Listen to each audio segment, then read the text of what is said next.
Everyone, তো আজ আমার দাদা আমার বৌদিকে আনতে যাবে, মানে বিয়ে করতে যাবে। আর দেখো এখানে আমরা রেডি হয়ে গেছি, আর এখানে আমার দাদাও রেডি হয়ে গেছে। আর এখন আমরা বেরিয়ে পড়বো। তো দেখো এখানে গাড়ি টাড়ি নিয়ে আমরা বেরিয়ে গেছি, আর সামনে একটা জায়গায় আমরা দাঁড়িয়েছিলাম, সেখানটায় ভিডিওটা শ্যুট করছিলাম। আর দেখো এখানে আমরা এখন চলে যাচ্ছি, কিন্তু একটু অনেকটাই দূর আছে, যেতে টাইম লাগবে। তো আমরা এখন যাচ্ছি। পুরো বৃষ্টি একদম পুরো জমে গেছে, পুরো মস্তি হবে আজকে। প্যান্ডেলে দেখো এমন করে জল ঢুকেছে, কি আর বলবো, বলার কিছু নাই বন্ধু। দেখো সিট ঠিক আছে, কিন্তু পায়ের ফাঁক দিয়ে জল আসছে, এগুলা কিন্তু ঠিক না। রিন্টু, তুমি কিছু বলবা কি বলবো? বলছি কেমন লাগছে? দারুণ না? তো গাইস, আমরা বরযাত্রী আসার পর দেখতেই পেলে কত বৃষ্টি হচ্ছে, আর এদিকে আমরা খাবার খেতে গিয়ে পুরো ভিজে যাচ্ছিলাম, আর প্যান্ডেলে পুরো জলে জল হয়ে গেছে গাইস। আর তার মধ্যে আবার এদিকে বিয়েও হচ্ছে, আর এদিকে বৃষ্টি কিন্তু থামার কোনো নামই নিচ্ছে না। আর তারপরে এখানে তো নাচ টাচ কিছু করতেই পেলাম না, আর তার জন্য এখানে বোরিং হয়ে আর কি করব, বসেই ছিলাম। এখানে আমি আর আমার বোন কিন্তু বাড়ি যাইনি, সারা রাত ওখানেই ছিলাম, সেই সকালবেলা বাড়ি এসেছিলাম আমরা। আর দেখো এখানে এতটা বোরিং লাগছে, মানে কি বলবো।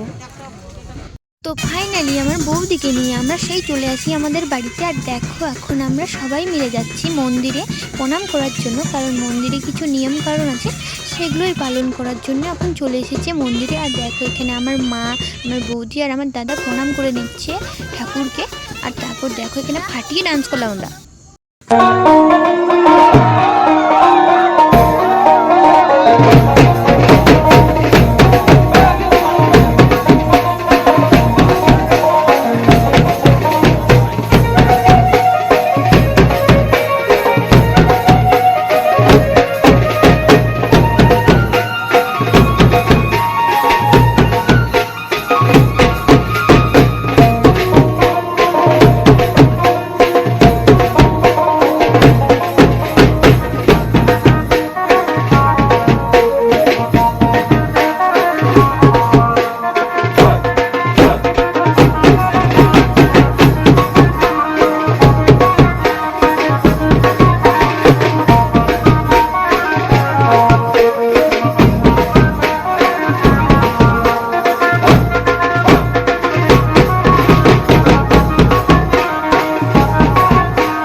দরজা ঘিরে নিয়েছি, কারণ হচ্ছে কি যে দাদাদেরকে আমরা ঢুকতে দেবো না, কিছু দিলে পরেই ঢুকতে দেবো, না হলে ঢুকতে দেবো না।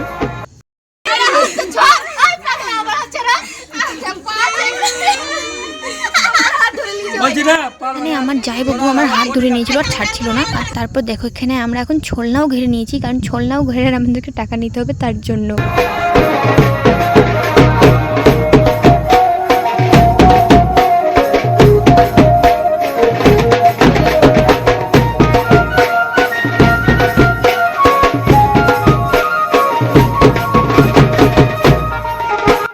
এখানে আমাদেরকে কিছুতেই ওরা টাকা দিতে যাচ্ছিল না, আর আমরা কিন্তু টাকা না নিয়ে কিন্তু ছাড়বই না, ধরেই নিয়েছি। তারপরে দেখো এখানে দাদাকে আমি হাত ধরে আর বৌদিকে ঘুরিয়ে নিচ্ছিলাম, কারণ এটা আমাদের নিয়ম। তো ভিডিওটা ভালো লাগলে লাইক সাবস্ক্রাইব করে দিও।